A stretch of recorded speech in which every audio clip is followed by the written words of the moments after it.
계양 구민들이 송년 모임을 가졌습니다. 깊어가는 겨울밤, 구민들은 올 한 해를 뒤돌아봤습니다. 추운 날씨 속에서도 우리 이웃들을 위한 나눔의 손길이 이어지고 있습니다. 사랑의 김장 나눔 봉사 현장 다녀왔습니다. 경기도가 골목 상권을 살리기 위해 도내 11개 시와 손을 잡았습니다. 경기도는 도시계획 단계부터 대규모 점포의 입점을 제한하기로 했습니다. 미세먼지를 불법으로 배출한 업체가 무더기로 적발됐습니다. 폐기물을 불법 소각한 업체도 있었습니다.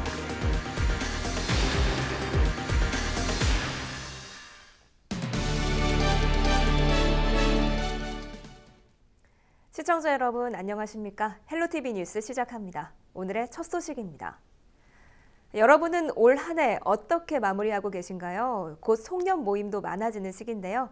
깊어가는 겨울밤, 계양구에서는 구민들이 한자리에 모여 뜻깊은 송년회로 한 해를 마무리했습니다. 이정아 기자가 다녀왔습니다. 장구와 꽹과리가 자아내는 우리가락이 신명나게 울려 퍼지고 한 목소리로 입맞춰 노래하는 합창단도 무대에 섰습니다. 계양 송년회 밤 행사를 맞아 구민들이 준비한 무대가 활짝 열렸습니다. 송년 음악회를 통해서 또 하나가 되고 또 함께 화합하면서 한 해를 마무리할 수 있어서 너무너무 뜻깊은 자리인 것 같습니다. 아름다운 시간이 될 거라 분명히 믿습니다. 계양구 교류도시 가운데 하나인 중국 염성시 소속 기예단의 축하 공연까지 이어지자 분위기는 한층 더 흥겨워집니다. 뜻깊은 날, 구민 800명도 함께 모였습니다. 너무 세월이 빨리 그냥 후딱후딱 지난 것 같아가지고 남은 시간은 좀 더 보람 있게 지내고 싶습니다. 지역이나 이런 쪽에 좀 관심을 갖고 올해는 조금 바쁘게 보냈던 것 같아요. 또 지역을 좀 돌아볼 수 있는 그런 계기가 되어서. 역대 최대 규모로 꾸려진 송년 행사. 올해 지역 곳곳에서 선행을 펼친 구민 10여 명에게 모범상을 수여하는 등 격려하는 시간이 이어집니다. 구민들께서 1년 동안 우리 구정에 많은 관심과 참여를 해주신 것에 대해서 우리 계양구에서 송년회 행사를 준비를 했습니다. 또 내년에도 관심과 참여를 보내주시면 우리 계양이 인천의 중심구가 되지 않을까 이렇게 생각을 합니다. 한 해의 끝자락, 계양 구민들은 지난 1년을 함께 돌아보며 뜻깊은 연말을 보냈습니다. 헬로티비 뉴스 이정아입니다. 온몸이 꽁꽁 얼어붙을 정도로 추운 날씨 속에서도 우리 주위 어려운 이웃들을 돕기 위한 나눔의 손길은 멈추지 않고 있습니다. 특히 이웃들의 겨울나기를 돕기 위해 지역 곳곳에서는 김장 나눔이 한창인데요. 따뜻한 나눔 현장에 이세진 기자가 다녀왔습니다. 소금에 절인 배추가 복지관 마당에 가득 쌓였습니다.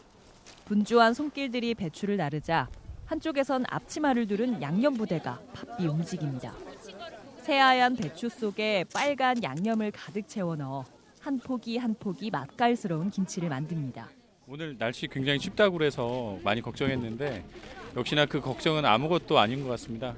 많은 사람들 이렇게 함께 모여서 김장 나눔 행사를 하니까 너무나 행복하고 또 마음도 따뜻해지고 실제로 몸도 따뜻해지는 그런 걸 좀 느껴서. 이날 김포 장애인 부모회와 CJ헬로 부천김포 방송 직원들이 담근 김치는 모두 1,050kg. 정성스럽게 포장한 김치는 장애인 자녀를 둔 이웃 350가구에 전달하기로 했습니다. 저희들은 여러 상황이나 여건 때문에 김장하기가 사실은 힘들어요. 그래서 김장을 요즘은 안 하는 가정도 많다고 하는데 안 하는 사람이랑 못 하는 사람이랑은 상황이 다르거든요. 그래서 저희들은 따스한 그런 마음을 담아서 같이 나누고 싶습니다. 인천 부평의 또 다른 복지관에서도 김장이 한창입니다. 지역의 어려운 이웃들을 위해 복지관 직원들과 CJ헬로 북인천 방송 직원들이 팔을 걷어붙였습니다. 특히나 올겨울 들어 제일 추웠는데 제일 추울 때 이런 봉사 할 수 있어서 더 의미가 있었던 것 같고요. 더 추울수록 우리 지역 주민들 더 생각할 수 있는 지역 방송이 되도록 하겠습니다. 이날 담근 김장김치는 10kg씩 나눠 담아 부평 지역 어려운 이웃 75가구에 배달하기로 했습니다. 지역에 어려우신 분들을 위해서 갈산복지관과 함께 김장 봉사를 해주셨는데 그만큼 올해 더 어려우신 분들이 맛있는 김장 드시면서 따뜻한 겨울 보낼 수 있게. 맛있는 김장김치가 이웃들의 밥상을 따뜻하게 채워주기를 봉사에 참여한 모두가 한 마음으로 바랬습니다. 헬로티비 뉴스 이세진입니다. 경기도가 골목 상권을 살리기 위해 도내 11개 시와 손을 잡았습니다. 도시계획 단계부터 대규모 점포의 입점을 제한하는 등 골목 상권 보호 정책을 함께 추진하는데요. 경기도 소상공인연합회와 상인연합회는 적극 환영의 목소리를 냈습니다. 지금 있는 제도로는 골목 상권을 지키는 데 한계가 있다며 이번 계기로 경기도 전역에 확산되길 바란다는 입장입니다. 한선지 기자입니다. 경기도청 앞에 오산과 구리, 남양주 등 20명이 넘는 소상공인과 시장 상인들이 모였습니다. 지난 3일 경기도와 11개 시군이 모여 결의한 대규모 점포 입지 개선과 관련해 골목 상권의 입장을 알리기 위해서입니다. 경기도 소상공인연합회와 경기도 상인연합회는 골목 상권을 보호하려는 경기도의 선제적 대응에 대해 매우 환영하며 앞으로도 적극 동참할 것을 결의하는 바이다. 경기도 소상공인연합회와 상인연합회는 현재 대형 점포 등록 규제는 사실상 건축 허가를 내준 후에 적용되는 거라 실효성이 없다고 주장했습니다. 그런 의미에서 허가 전에 행정적 논의를 거치는 이번 정책은 제대로 된 현실을 반영한 보호 조치라며 취지에 공감하는 분위기입니다. 이런 안전망이 두터워지면 온라인 시장과 대형 점포 사이에서 난항을 겪는 골목 상권에도 희망이 있다는 겁니다. 이를 위해선 법제화까지 한 발 더 나가야 한다고도 강조했습니다.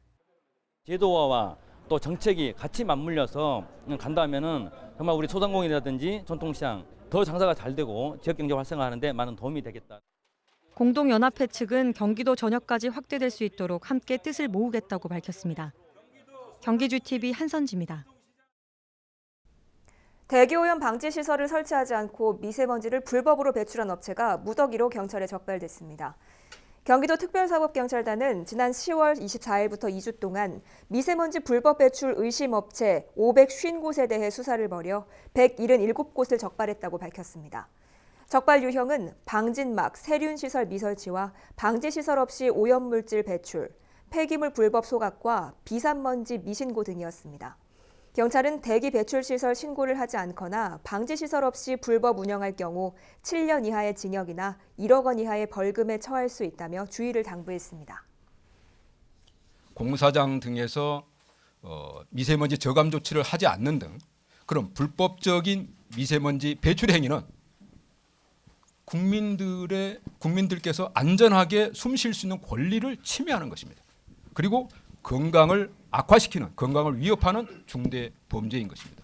또한 합법적으로 대기 배출 오염 시설을 갖추고 정당하게 정상적으로 운영하는 업체의 그 이익을 가로채는 불공정 행위라고 생각이 됩니다. 다음 소식입니다. 지난해 경기도 공립유치원은 늘었지만 사립유치원은 감소한 것으로 나타났습니다. 경기도 교육청이 발표한 교육통계 연보를 보면 지난 1년간 경기도 내 공립유치원은 21곳이 새로 설립된 반면 사립유치원은 59곳이 문을 닫았습니다. 공립유치원은 2017년 1,158곳에서 지난해 1,200곳으로 매년 늘고 있지만 같은 기간 사립유치원은 1,100곳에서 1,037곳으로 매년 줄고 있습니다. 임금 체불에 항의하며 고공농성을 벌이던 40대 노동자가 구조대에 의해 구조됐습니다.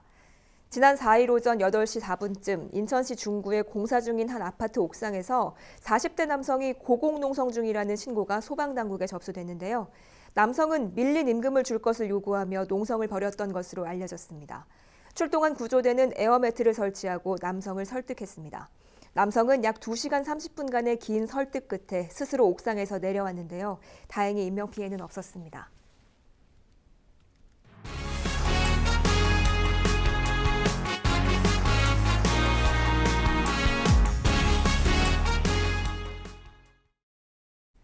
안전교육에 대한 중요성이 높아지고 있습니다. 하지만 인천에는 안전체험관이 부평구에 단 한 곳뿐이었는데요. 인천시 교육청이 지상 4층 규모의 학생 안전체험관을 새로 건립했습니다. 시교육청은 이달 말까지 시범 운영을 한 후 내년 3월부터 정식 개관할 계획입니다. 신한결 기자가 취재했습니다. 지진이 발생하자 교실이 흔들리고 비상벨이 울립니다. 학생들은 교사의 지시에 따라 머리를 보호하는 도구를 착용한 채 신속하게 책상 아래로 대피합니다. 태풍을 체험하는 학생들은 비상 미끄럼틀을 타고 침몰하는 배에서 내려오기도 합니다. 내년 3월 개관을 앞둔 인천 학생안전체험관의 전시 체험실입니다. 처음에 원래 지진 체험하고는 많이 생생했고 제가 모르는 거랑 알던 건도 새로 느꼈어요. 당황하거나 무서운 그런 거 체험하면 좋을 것 같아요. 9월동 옛 만월초 부지에 건립된 학생안전체험관은 지상 4층 규모로 12개의 체험존이 마련됐습니다. 1층에는 지진과 교통안전 등을 체험할 수 있는 체험관이 있고 2층에는 유치원생들을 위한 유아안전 체험존 등이 조성됐으며 3층과 4층은 화재와 태풍 같은 자연재해 안전체험관으로 꾸며졌습니다. 학생들은 73개의 안전 프로그램과 체험형 교육을 통해 재난과 재해에 대비한 여러 가지 위기 대처 훈련을 연습할 수 있습니다. 안전한 생활이 건강하게 시민으로 성장을 할 수 있게 만드는 것이기 때문에 안전의식과 안전에 대한 역량이 강화될 수 있게 하기 위한 그런 프로그램을 운영할 예정입니다. 2015년부터 추진된 학생안전체험관은 지난해 6월 완공 예정이었으나 예산 편성과 주차장 문제 등으로 개관이 1년 이상 늦어졌습니다. 현재 시교육청은 남동구와의 협의 끝에 내년 9월 완공을 목표로 부설 주차장을 건립하고 있습니다. 정식 개관 후 부설 주차장 완공 전까지는 학생 수송용 버스를 지원하고 임시 이동로를 조성해 체험관을 운영한다는 방침입니다. NIB 뉴스 신한결입니다. 대한적십자사 인천지사가 한 해 동안 인도주의 활동에 기여한 기부자와 봉사자를 초청해 시상식을 열었습니다. 적십자는 이 자리에서 내년도 비전도 함께 선포했습니다. 배상민 기자입니다. 대한적십자 인천지사가 인천 지역 나눔 리더와 봉사자를 초청한 자리에서 비전 점프 2020을 선포했습니다. 점프 2020은 적십자와 함께 지역사회 모두가 안전한 내일로 도약하자는 의미를 담고 있습니다. 적십자는 재난과 안전을 핵심 가치로 구호활동, 재난지원활동, 사회안전사업 등 내년의 주요 사업 방향을 설명했습니다. 인천 적십자는 안전한 인천, 안전한 사회를 위한 인도주의 활동 재원으로 내년에 40억 원을 모금하며 이 가운데 21억 원은 인천 시민의 적십자 회비로 마련할 계획입니다. 안전한 인천, 안전한 사회를 만들기 위해서는 인도적 재원 마련이 꼭 필요하고 적십자 회비는 이 인도적 재원의 큰 부분을 차지하고 있습니다. 2020년 적십자 회비 나눔 릴레이 캠페인을 펼친 데 이어 적십자는 인천시 통리장연합회 회원들을 적십자 나눔위원으로 위촉해 적십자 회비 모금 활동에 협력하기로 했습니다. 한편 행사에선 적십자 모금 활동에 기여한 분들에 대한 회원 유공장 전달식, 우수 봉사회와 봉사원 시상도 함께 진행됐습니다. 티브로드 뉴스 배상민입니다. 제2회 김포 청소년 영화제가 4일 폐막했습니다. 이번 영화제는 지난달 30일 개막해 5일 동안 치러졌는데요. 행사 기간 김포 시내 영화관 4곳에서 31편의 청소년 영화 작품이 상영돼 2,500여 명의 관객을 모았습니다. 이번 영화제에는 국내외 청소년들이 만든 영화 작품 100여 편이 출품됐는데요. 이 가운데 부산 동수영 중학교 임지섭 연출의 오마이러브가 대상을 받았습니다. 김포에서 오가는 사람이 가장 많은 지역은 고촌역 주변인 것으로 나타났습니다. 김포시가 지난해 6월부터 올해 5월까지 통신사 데이터를 바탕으로 유동인구를 분석한 결과 유동인구가 가장 많았던 지역은 122만 명이 오고 갔던 고촌역 주변이었습니다. 이어 사후역 사거리가 48만 명, 장기 사거리가 34만 명으로 뒤를 이었습니다. 읍면동별 유동인구도 고촌읍이 458만 명으로 가장 많았고 양촌읍이 314만 명, 장기동이 297만 명, 대곡면이 232만 명 순이었습니다. 오는 12월 8일까지 부평아트센터 갤러리에서 2019 미주 현대미술 작가 초대전이 열립니다. 이번 초대전에는 세계적으로 활동하는 미국 현대미술 작가들의 작품을 감상할 수 있는데요. 인천시는 문화예술 교류를 바탕으로 미국 도시와의 우호 관계를 높이기 위해 전시회를 마련했습니다. 부평구 십정일동 지역사회보장협의체가 지난 4일 사랑의 합동 8순잔치를 열었습니다. 이번 잔치는 팔순을 맞은 지역 어르신 3분을 위해 마련됐는데요. 약 50명의 지역 주민이 참석해 어르신들의 생신을 축하했습니다. 특히 십정일동 풍물단은 흥겨운 가락으로 잔치에 흥을 더했는데요. 어르신들 오래오래 행복하시기 바랍니다. 계양구가 고용노동부가 선정한 지역산업 맞춤형 일자리 평가에서 2개 부문에 대해 최우수 결과를 받았습니다. 계양구는 올해 청년 청장년층 취업 전문 수업인 천공기능 전문가 양성과 스마트 에어컨 엔지니어 과정이 취업률과 참여자 만족도 등 부분에서 높은 점수를 받아 선정됐다고 밝혔습니다.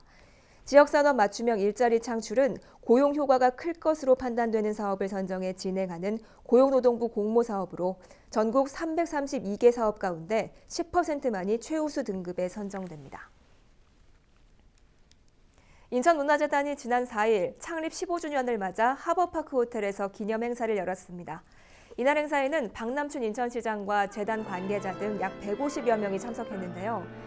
인천문화재단은 올 한 해의 성과를 보고하고 내년도 운영 방향을 설명했습니다. 인천문화재단은 지난 2004년 공식 출범했습니다.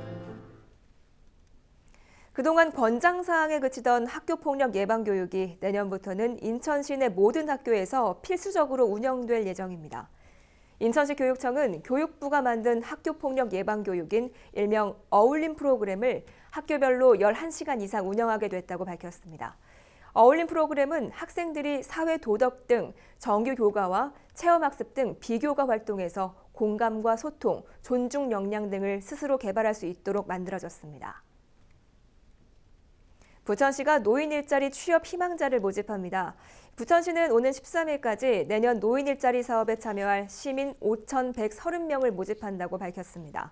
주요 일자리는 육아도우미와 장애인 특수학급 지원, 스쿨존 교통 지원, 시니어 카페 등 모두 99개입니다. 또 일자리마다 특성을 고려해 근무 기간을 최소 10개월에서 12개월까지 다양하게 운영한다는 계획입니다. 취업을 희망하는 시민은 부천시 노인복지과에 방문해 신청서를 제출하시기 바랍니다. 경기도 교육청이 미래형 상상학교 사업을 추진합니다. 미래형 상상학교는 수영장과 개인 음악 연습실 등 학생들이 원하는 공간을 갖춘 학교인데요. 도교육청은 올해 초 미래형 상상학교 모델 개발과 기본 설계 구축 연구를 외부 기관에 의뢰했습니다. 미래형 상상학교는 내년 상반기 시범학교를 선정해 2023년 개교를 목표로 진행할 계획입니다. 우리 지역의 이슈 콕 짚어봅니다. 헬로 이슈 토크. 지역의 이슈를 속 시원히 풀어보는 헬로 이슈 토크입니다. 계양 일가족 사망 사건을 계기로 구멍 뚫린 복지 개선이 시급하다는 목소리가 커지고 있습니다. 인천 지역사회에서도 현재 복지 체제의 한계와 더불어 복지 사각지대 해소 방안을 찾기 위한 다양한 논의가 이어지고 있는데요. 최근 인천시의회와 학계 그리고 시민사회가 모여 토론회를 가졌습니다. 어떤 해결 방안이 나왔는지 짚어봅니다. 신진영 인천평화복지연대 협동사무처장과 신선호 사단법인 내일을 여는 집 사회복지사가 자리했습니다. 안녕하십니까? 안녕하세요. 네. 현재 사회복지사로 활동을 하고 계세요. 구체적으로 좀 어떤 일을 하고 계신가요? 저는 인천 지역에 있는 보통 거리에 계신 분들을 이제 직접 만나러 이제 상담을 다니고요. 네. 이런 아웃리치 활동가로 이제 활동하는 것과 동시에 이제 앞으로 추운 겨울철이 다가오는데 이런 복지사 인천 지역에 있는 복지사각지대와 네. 위기 세대들을 방문해서 직접 상담하고 그 상담을 통해 겨울철에 따뜻하게 지낼 수 있도록 난방비를 지원하는 사업을 담당하고 있습니다. 예. 그런데 이제 사회복지사로서 최근에 이제 계양 일가족 사망 사건이나 이렇게 일가족이 함께 이제 안타까운 선택을 하는 사건들이 잇따라 발생을 하고 있잖아요. 네. 좀 이런 소식을 접했을 때 현장 사회복지사로서 어떤 심정이셨나요?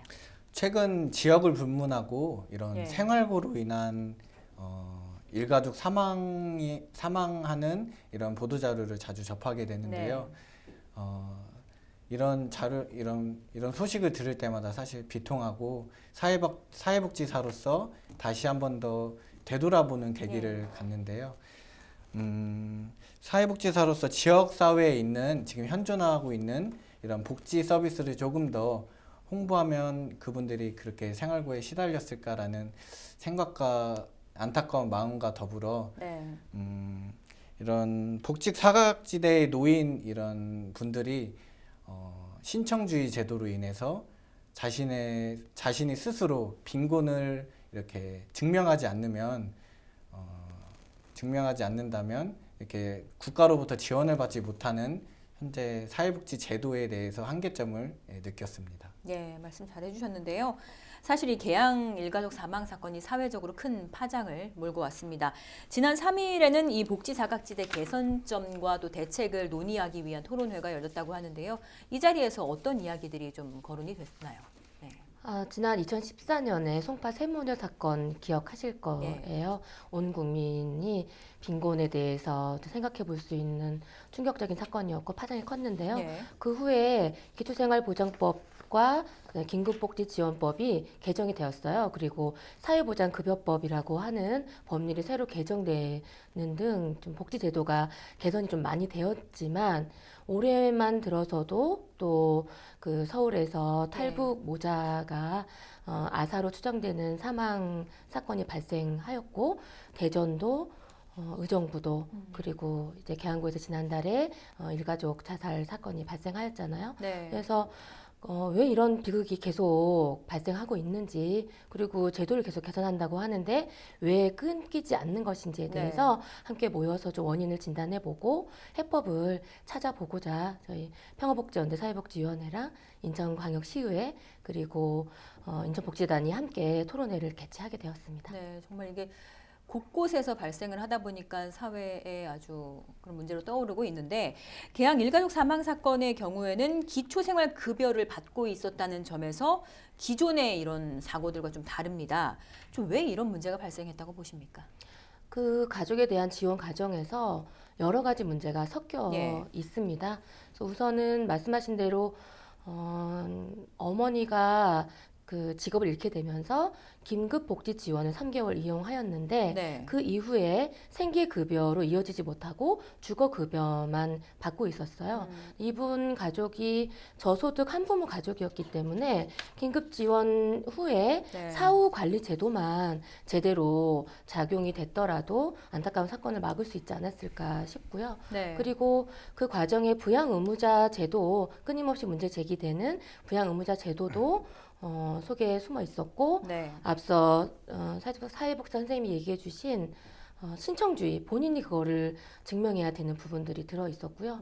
또 송파 세모녀 이후에 6개월간 월세와 관리비가 체납된 가구가 그 위기 가구로 관리되고 있는데 이 가족은 또 월세나 그 관리비를 체납하지 않았어요. 그러다 보니 위기 관리 가구도 되지 않았던 제도적인 문제점들이 곳곳에 있었던 것 같습니다. 네, 신 사무처장께서는 다양한 원인들을 좀 언급을 해주셨는데 그렇다면 실제 현장에서 느끼는 가장 큰 문제는 뭐라고 좀 보십니까? 현장에서 제일 이렇게 뼈저리게 느끼고 있는 거는 아무래도 신청하는데 이런 까다로운 절차들과 그리고 부양 의무제가 제일 가장 큰 문제라고 이렇게 느끼고 있는데요. 물론 여러 사례들이 있지만 제가 만났던 분들 중에는 이런 가족들과 단절된 채 10여 년 동안 혼자 살아가고 있는데 가족들과 이미 10여 년째 단절됨에도 불구하고 행정적으로는 이혼 처리가 되지 않은 사례가 있었습니다.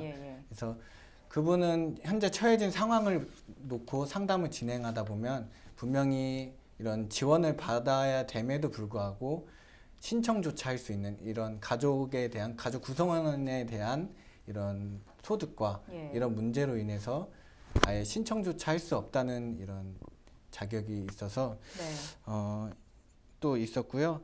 또 하나는 이제 채무 관련 문제인데 제가 만난 복지 사각지대에 계시는 분들 대부분이 사실 신용불량자들이 좀 많았어요. 그래서 이제 취업할 수 있는 폭도 좁을 뿐만 아니라 이런 다시 이렇게 재기하는데 큰 어려움을 겪고 있는 상황을 많이 봤습니다. 네. 사회복지사로서 아무래도 현장에서 뭐 취약계층이나 소외 이웃들 많이 만나보고 계실 텐데요. 그 실제로 기존 복지제도의 혜택을 받지 못하는 분들, 이 복지 사각지대 안에 있는 분들이 얼마나 되나요? 제가 만나는 대부분의 이런 위기가정 복지 세대를 만나보면 아무래도 복지제도를 제대로 인식하지 못하고 있는 분들이 사실 대부분이었습니다. 저희도 이런 복지사각지대나 위기가정 발굴을 위해서 이런 방문하고 이런 복지 혜택이나 서비스를 제공하고 있지만 아직까지도 이런 세대들이 위기가정들이 복지 혜택을 누리지 못하고 자기가 상담을 하다 보면 자신이 이런 복지 혜택을 받을 수 있을까요? 아니면 이런 질문들을 많이 하세요. 이제 그런 상황들을 놓고 본다면 아직까지도 이런 복지제도에 대해서 인식하지 못하고 있다고 저는 생각하고 있습니다. 네, 모르시는 분들이 상당수다, 예, 많다, 맞습니다. 이런 말씀을 해주셨는데 이 개양 일가족의 경우에도 생활고를 겪고 있음에도 불구하고 생계급여를 받지 못하는 상황이었는데 이 이유가 부양 의무자 제도 때문이라고요? 네, 맞습니다. 아시다시피 부양 의무자 제도가 저희 기초생활보장제도에는 있는데 문제점이 많아서 교육급여와 주거급여는 지금 부양 의무제 기준이 폐지가 됐습니다. 하지만 가장 현장에서 갈망하는 제도인 생계급여나 의료급여는 여전히 부양 의무자 제도를 기준을 적용하고 있죠. 그래서 1급 직계가족 가구의 소득을 지원 기준에 반영하는 겁니다. 그래서 이번 계양구 가족 같은 경우도 이혼한 전 남편의 소득과 그리고 친정 어머님의 소득을 조사를 해야 되는 것을 이 어머니가 신청을 하게 된 거죠. 하지만 그게 또 쉬운 일이 아니고 내 가족이 나를 부양할 능력도 의지도 없다는 것을 증명 스스로 해야 된다는 게 사실 슬픈 일이고 너무나 수모적인 일인 거죠. 그래서 계양구 가구도 거기에서 지원이 좀 중단된 부분입니다. 네, 좀 앞으로 어떻게 개선이 돼야 한다고 생각하십니까? 그래서 지금 부양 의무제에 대한 고민은 사회적으로 공감대가 많이 있다고 생각이 들어요. 그래서 주거급여하고 교육급여가 부양 의무제 기준을 이제 없애고요, 폐지를 했고, 그리고 지금 중증 장애인이나 노인 빈곤 노인, 그 다음에 시설 이탁 아동 같은 경우는 소득 생계급여나 의료급여에서도 부양 의무자 기준을 지금 완화하고 있거든요. 그래서 정부에서도 지금 5개년 작년에 1차 계획을 발표했어요. 거기에 완화할 계획이 있는데 최종적으로는 폐지가 맞지 않을까 그렇게 생각합니다. 네. 이와 함께 또 하나 지적되고 있는 것이 바로 추정소득 문제입니다. 근로 능력이 있다고 판단이 되면 실제 취업 여부와 상관없이 이 소득이 있다고 간주하게 되는 건데요. 계양 일가족의 경우에도 20대 자녀가 2명이나 있다 보니까 제외됐는데 이런 경우에는 정말 파악하기가 쉽지 않은 겁니까? 지금 사회복지현 주소지를 보면 사실 이런 문제들을 현실적으로 파악하기 힘들다고 생각합니다. 이제 행정적으로 본다면 20대 자녀가 2명이나 있어서 근로활동이 충분히 있다고 이제 인지를 하고 있는데요. 이런 판단하고 추정하는 게 아니라 이를 현장 행정으로 바꿔서 이분들을 위해서 이제 복지사각지대 발굴과 더불어 이런 지원받고 있는 취약계층에 대한 사후 관리를 이제 보통 사회복지 쪽에서는 사례 관리라고 하는데요. 사회복지 시설이나 지자체에서도 이의 중요성을 충분히 인지하고 있지만 매번 이렇게 문제되고 있는 것 중에 이제 두 가지가 인력과 예산 문제가 항상 거론되고 있습니다. 예, 우리 사회 젊은 층의 사실 실업률이 굉장히 높은데 사회적으로 이 젊은 나이에 뭘 못하느냐 이런 시선도 사실 많지 않습니까? 사실 저도 많이 듣고 있는 게 현실인데요. 이제 젊어서 고생도 사서 한다는 괜찮다는 말이 많이 있죠. 그래서 사실 이 말은 젊은 시절의 고생은 장래 발전을 위해서 이런 좋은 걸음이 되는 것이지 젊은 사람들의 노동력이 최저임금으로 편하게 사용되어지라고 하는 말은 아니라고 생각합니다. 그래서 뭔가 저임금의 노동 갈취 그리고 휴무도 일정하지 않은 야간 근무, 휴일 근무 등으로 인해서 사실 청년들이 많이 지쳐 있다고 생각을 하고요. 제가 바라기로는 20, 30대 사망 원인 중에 1위가 사망이라고 해요. 그래서 사실 이 자살이라는 현실이 현 사회에서 마주쳤는데 왜 청년들이 아파하고 마음적으로 정신적으로 이렇게 힘들어하는지 정신 건강이 악화되고 자살률이 느는지 이제 이를 뭔가 들여다봐야 될 때라고 생각합니다. 네. 사무처장께서는 이 젊은 나이에 뭘 못하느냐 이런 시선들에 대해서 좀 어떻게 보십니까? 우선 이 현재 취업률 앵커님도 말씀하셨지만 실업률이 높은 상태에서 좋은 일자리가 이제 있지 않은 것, 그리고 앞서 사회복지사님도 말씀해 주셨듯이 청년들이 갈 수 있는 일자리가 질 좋은 일자리가 지금 제공돼 있지 않은 부분, 그리고 지난 10월에 인구보건복지협회에서 이제 설문조사를 하였는데 청년들에게 20대 청년들에게 설문조사를 했는데 74%가 한국 사회는 노력이 통하지 않는 사회다 이런 답변을 했어요. 이 과정에서 무조건 청년들이 그 일을 해서 벌 수 있지 않느냐라고 얘기하는 것은 지난 시대의 기준으로 바라보는 것이라는 생각이 들고 더 큰 문제는 그런 근로 능력의 문제를 이 공공부조 제도와 연관시켜가지고 그러면 공공부조를 받을래? 일을 할래? 이 양당 간의 선택을 하게 하는 것이 계속 복지 사각지대를 만드는 것이 아닐까 싶은 생각이 듭니다. 네, 사실 근데 더 많은 혜택을 줄 수 있으면은 주는 것이 가장 바람직한데 이게 언제나 비용이 문제잖아요. 그렇다면 이런 추정 소득이나 또 소득 환산 방식 앞으로 좀 어떻게 개선이 돼야 한다고 보십니까? 네, 소득에 관해서 지금 주거, 그러니까 가지고 있는 주택, 그 다음에 승용차, 그리고 뭐 미래를 위해 적금해 놓은 적금, 뭐 보험 이런 거가 모두 소득 환산액으로 들어가고 있잖아요. 근데 그 비율이 좀 너무 지금 과도하다, 필수적으로 있어야 되는 것인데 그것이 과도하게 책정되어 있는 부분하고 금방 말씀드린 근로 능력이 공공부조하고 연계되어 가지고 환산되는 부분들은 개선이 필요하다는 생각이 들고요. 특히나 뒤에도 말씀드려야 되겠지만 지역의 물가나 주택 가격이 다르기 때문에 지역별로 다른 환산이 필요하다라는 생각이 듭니다. 네, 앞선 이 토론회에서도 많은 좀 개선책, 대책들이 나왔는데요. 지역형 기초보장제도 도입의 필요성이 제기가 됐습니다. 이 지역형 기초보장제도는 어떤 걸 말하나요? 네, 이 공공부조 제도는 중앙에서 만들어서 시행이 되는 부분이고 전국적으로 일률적입니다. 그런데 방금 말씀드린 것처럼 소득 환산액을 정해야 되는데 수도권에 있는 주택 같은 경우에는 아무래도 주택 가격이 높잖아요. 그러니까 소득 환산액도 높고요. 그러니까 지원 대상으로 포함될 수 없는 경우가 많아지고 또한 급여를 제공받았지만 이 수도권에 있는 물가가 높기 때문에 그 급여가 충분하지 않는 경우가 아주 많습니다. 그렇기 때문에 중앙의 지침은 지침대로 존재하지만 지역별로 상황에 맞는 지역별 기초생활보장제도가 필요하다는 것입니다.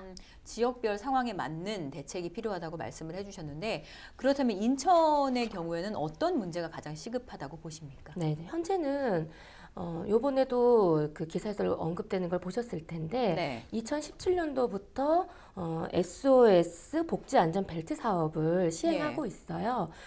그런데 요거는 이제 긴급 지원에 관련해가지고 기존의 법상에는 중위소득 75%까지인데 이 인천형 SOS는 중위소득 85%까지, 그 다음에 보유 자산도 1,000만 원까지 이렇게 기준을 완화했거든요. 그렇게 시행되고 있는데 지난 18년 그다음에 올해 계속 그 예산과 그다음에 사업 실적이 줄어들고 있어요. 그래서 이거는 적극적인 그 제도 시행에 대한 그 현장에서의 의지라든지 지원이 좀 부족하다라는 부분하고, 그리고 긴급 지원 제도에서만이 아니라 앞서 말씀드린 기초생활 그 수급제도 생계급여에 있어서 인천 지역의 상황에 맞는 제도 개선이 필요하다라는 생각이 들고요. 요즘 그 인천시가 복지기준선 설정 중에 있어요. 그래서 복지기준선 설정 안에 이 인천형 기초생활보장제도를 반드시 집어넣고 그리고 예산도 반영하여서 시급하게 시행해야 된다는 얘기가 나왔고요.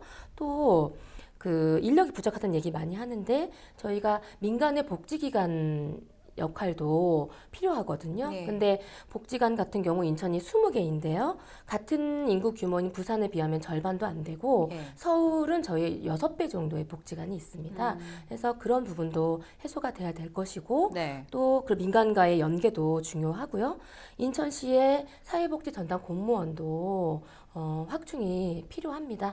현재 한 4천여 명의 인천시 본청의 그 공무원들 중에서 사회복지 전담이 45명밖에 네. 되지 않아요. 전체적인 제도에 대한 기획을 위해서 인원 충원이 필요하다고 생각합니다. 인력 충원 먼저 네. 잘 꼬집어 주셨는데 앞서 언급한 대로 법을 바꾸거나 제도를 바꾸려면 많은 시간이 걸립니다. 그럼에도 불구하고 더 이상 안타까운 일이 발생하지 않기 위해서는 우선순위도 필요하다고 보는데요. 가장 먼저 달라져야 할 부분 여쭤보겠습니다. 좀 어떻게 보십니까? 네, 우리나라가 세계 10위의 경제 대국인데 네.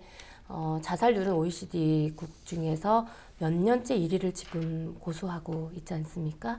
나라는 부자인데 왜 국민은 가난해야 되는가라는 질문을 안 할 수가 없습니다. 누구나 가난을 경험할 수 있고 그리고 가난에 빠지더라도 인간다운 삶을 영위할 권리를 가졌다는 가치를 다시 한번 서로 공유하고 한 사람이라도 한 가족이라도 저희가 이런 위험에 빠지지 않도록 함께 노력하는 게 중요할 것 같고요.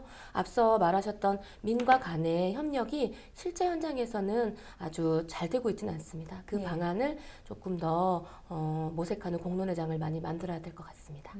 알겠습니다. 오늘 말씀 여기까지 듣도록 하겠습니다. 감사합니다. 감사합니다.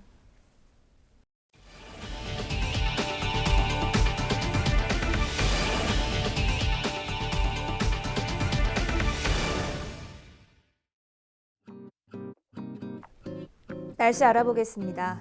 금요일 아침은 이번 추위의 최대 고비가 될 것으로 보입니다. 우리 지역 아침 기온이 영하 8도까지 떨어지겠고 찬바람에 체감 온도는 더 낮겠습니다. 옷차림 단단히 하셔야겠습니다. 주간 날씨 볼까요? 금요일 이후 기온이 조금 오르겠지만 주말과 휴일까지 예년 기온을 밑도는 추운 날씨가 이어질 전망입니다. 특히 주말 오전에는 중부지방에 비나 눈이 내릴 것으로 보여 빙판길이 우려됩니다. 극심한 한파는 주말 낮부터 조금씩 누그러지겠습니다. 전국 날씨 보시죠. 금요일 오전에 철원 기온이 영하 16도, 파주가 영하 15도까지 떨어지고요. 서울도 영하 9도로 올겨울 들어 가장 춥겠습니다.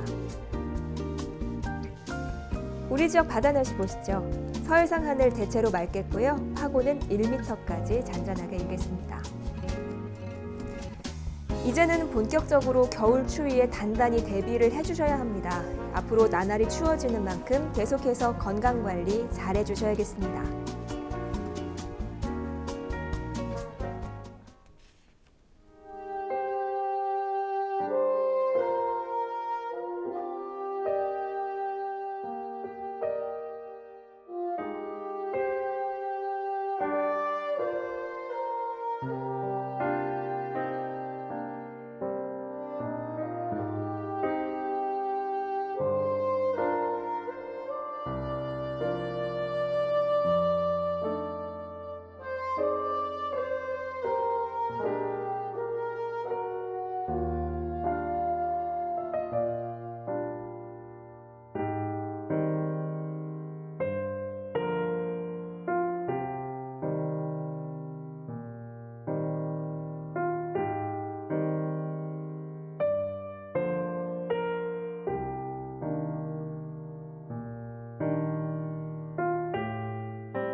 네, 금요일 아침 영하 10도에 육박하는 한파가 예상됩니다. 시청자 여러분, 옷차림 따뜻하게 하시고요. 건강관리 유의하셔야겠습니다.